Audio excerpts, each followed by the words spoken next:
Hi there, folks. Welcome back to Rich Reviews. I just got out of seeing my latest film that I'm on review for you guys here now. It's called Archenemy, and this is co-storied, written, and directed by Adam Egypt Mortimer. Yes, Egypt is this man's middle name.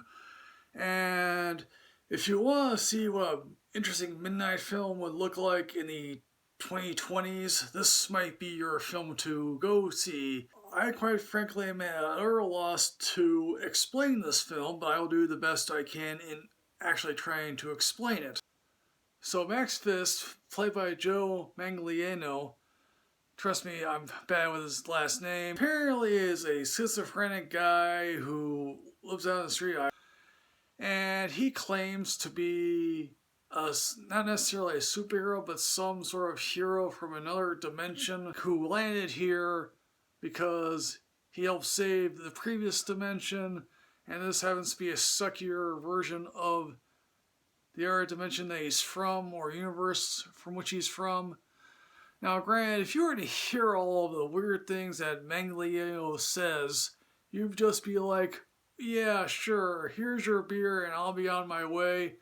Trust me here, folks, I've gone past plenty of homeless people on my way to lunch each morning, and I never bothered to stop. So one kid named Hamster, who's an aspiring journalist, and quite frankly, this film makes a half-hearted attempt to tell you about the state of journalism in the 2020, or whatever year this film happens to take place.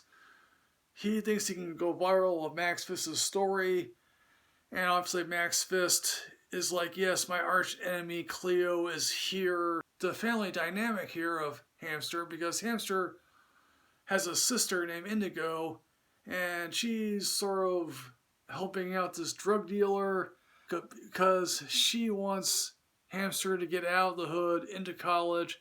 They at least have one conversation about this, but also at the same time, Hamster really wants to be part of this one journalism crew, or I can't really explain all that well. But of course, I just wonder, why would Hamster want to believe Manganiello in the first place? And Joe Manganiello just growls his way through this film. Apparently his backstory here is presented entirely in comic book variant or animation style, which maybe that's a conscientious part of the filmmaker, considering that almost no film today now is traditional hand-drawn animation. Indigo has to get money from this one guy, apparently played by Paul Shearer, and then Shearer does something that makes Indigo go on the run along with her brother, and then obviously Max tries to help them. If one is to be completely honest about this film had my attention all throughout, but it didn't hold my interest all that much because, okay, if someone were to tell you you're from an alternate dimension, you would just simply walk away, not give it a second thought, and maybe call the police. And when this film does give you the answers, or if there are any answers, you're left completely unsatisfied. I was, and then I had a conversation with a couple other people who thought this was the worst film they saw this year. Now, granted, I've seen plenty of bad films this year. This one at least tries to do something.